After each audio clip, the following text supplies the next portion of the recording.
Welcome to Chillin' 101. We hope this video helps. In this video, I will explain how to adjust your Polo side mirrors.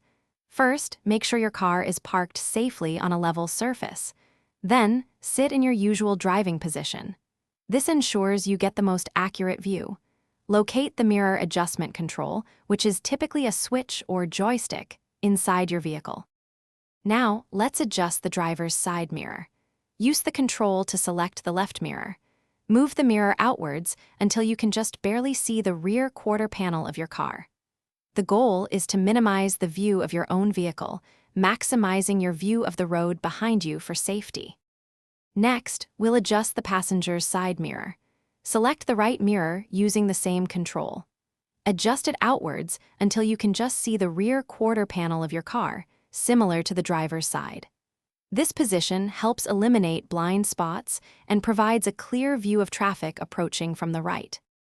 Before driving, double-check both mirrors to ensure there are no significant blind spots.